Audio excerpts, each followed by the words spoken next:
Il faut beaucoup de courage individuel, surtout quand on cherche à innover. Je pense que ça vaut pour tous les domaines, mais dans le monde de la recherche, c'est particulièrement vrai, parce qu'il faut à ce moment-là sortir des sentiers battus, ce que, bien évidemment, les tenants du système des sentiers battus vont vous reprocher. Donc il ne faut jamais se laisser décourager par les statuts, par les tentatives des autres. Et puis c'est d'autant plus difficile que, et ça c'est le travail du CIRAC, nous travaillons sur l'Europe, sur les questions européennes, que nous travaillons en réseau, ce qui est inhabituel en France, ou encore très peu développé en tout cas, un réseau par-delà les frontières, où les idées circulent, et ces idées-là, elles peuvent chatouiller certains dans leurs égos. Et donc c'est un travail d'innovation. Oui, il faut le faire, ça fait plaisir de le faire, parce que la clé finalement, c'est de pouvoir se regarder dans la glace tous les matins.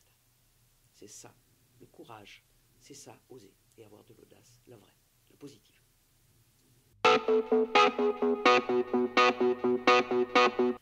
L'audace, c'est un terme très ambigu en français, parce qu'il indique d'un côté le courage, donc le fait d'oser faire quelque chose que les autres ne font pas forcément, mais en même temps est lié à cette notion très positive un côté très péjoratif, c'est-à-dire ce courage-là frise très souvent l'outrecuidance, l'affront face à l'autorité, face au schéma établi, au statut. C'est un terme très français et qui montre bien toute la difficulté qu'il y a à innover en France, parce que pour innover, il faut du courage.